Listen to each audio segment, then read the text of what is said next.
game, let's go! All right, so I'm here with Jay from the Netherlands. Kindly give us a view of the hockey in Zimbabwe so far.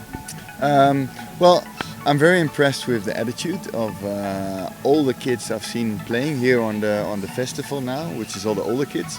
But we've done a clinic for 3 days with kids from young to old at Avondale at the artificial pitch, and I was very impressed with their attitude. They really go for it. They really enjoy it from the start to the finish. They keep on going. They're very eager to learn. They're very eager to do. And where I come from in Holland, we have a lot more hockey players. We have a lot more artificial pitches and trainings and big clubs, etc. But the kids are spoiled sometimes, and I didn't see that here, and I was very happy with that. I have to say I wasn't really sure what to expect. I know there's like a lot of grass hockey here, which is very different to what we play in Europe. But the kids are very talented and they're very good, very easy to coach. And that's a little bit different to what we experience in Europe. The kids there are a little bit more rebellious. So it was a real pleasure. Great. Obviously you had a particular mindset of Zim hockey before you came here. So maybe give us a view of that mindset from then and now. Yeah, so before I came here, Gijs told me a little bit about his projects in Africa.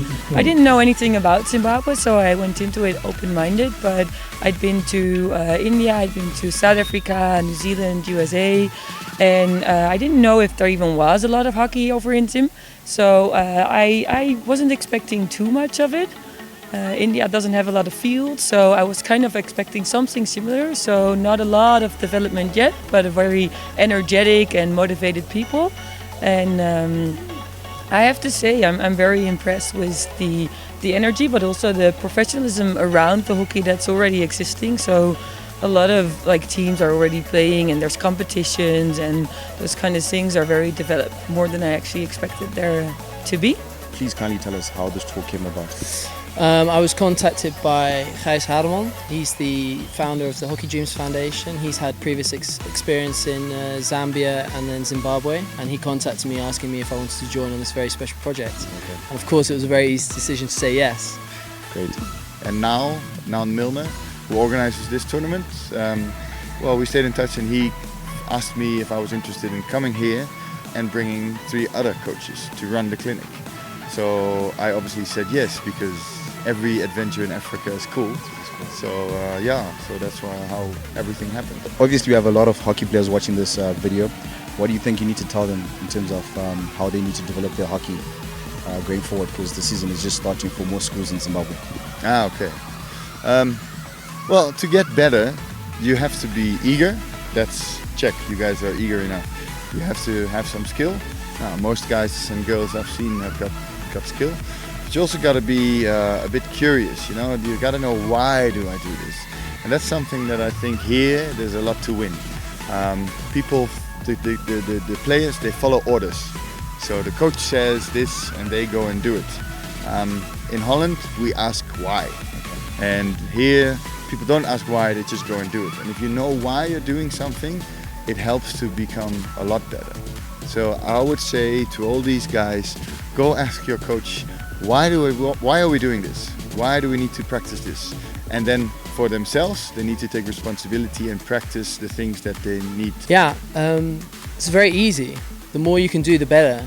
And that means turning up to training on time, playing and listening as much as you can with your coaches, but also the more time you spend training yourself, the better you're going to get. And it's all about the amount of hours that you can put in. Those players who are the most passionate tend to be the players who make it to the very highest levels of world hockey. Keep having fun. And then the other thing is, you know, go on the field with your friends, work on your technical skills, enjoy, but also try and be eager to learn and challenge yourself every training to get better. So don't just go through exercises because your coach tells you to do something, but put some effort into it to actually challenge yourself to become a better player. I think that's how the best players become good, because they're challenging themselves and they're not just doing what a coach tells them to do. Okay, so I'm joined with Prince now. Thank you for joining us, Prince. Thank you. Okay, so give us a view of how the clinic has been so far from the start. I think it's been an amazing 3 days. It's been good to see the kids come out. The turnout was excellent, and I'm sure the kids enjoyed it. We got really positive feedback in terms of how the clinic went. and the drills that they learned. So it's been pretty fantastic to have these guys over and just share their wealth of experience with us. Any last words to share? Yeah, thank you. Thank you is the big word, because I came here hoping to share some stuff, but I think I've been given more than I've been able to share, and I really appreciate that opportunity. So thank you very much, Zimbabwe. Well, one of the big things is going to be to get more astroturfs. It's a material thing, but hockey on grassroots is just very, very different than hockeying on an astroturf, especially in terms of technical structures. It's just a different game. So if you want to be competing on an international level, it's going to help you guys so much to have astroturfs. And then in terms of technical skills, I think it's even kind of good to be hockeying on grass because it's harder. So technical skills can improve on grass. But then the next step is going to be going to an astroturf because it's also going to be quicker. And then the technical improvement is going to be a huge step. So getting coaches that are used to coaching on AstroTurf and, you know, coming up with structures that we play with as well, so you can actually compete on that level. Good afternoon. I'm here at St. John's College with the sports director and festival director, Mr. Steve McDonald. Hi, Steve. Hi, good afternoon. How are you doing? Yeah, please tell me about the Dutch coaches. What's the initiative with having foreign coaches coming over to hold a clinic here? We in Zimbabwe, we tend to travel, we tend to tour a lot in order to upskill ourselves and upskill our coaches.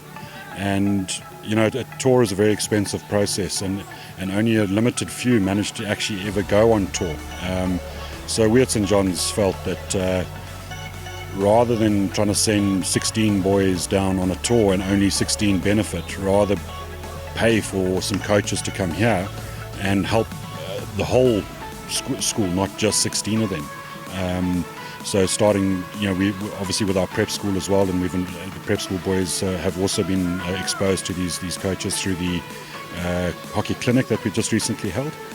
It was a 3-day clinic and open to boys and girls, and open to all schools as well. And we had 136 kids take part in the clinic. And the clinic was 3 training days and 3 hours of training each day. And with coaches and what have you as well. You know, they've benefited greatly. The local coaches, they've been on the field with the Dutch coaches. When we contacted Kees Hardeman of the Hockey Dreams Foundation, he was more than willing to come out and has brought some really high-profile coaches with him, and their knowledge and their enthusiasm and their energy has just been amazing. It's been fantastic to have them here, and we've all learned a huge amount from them.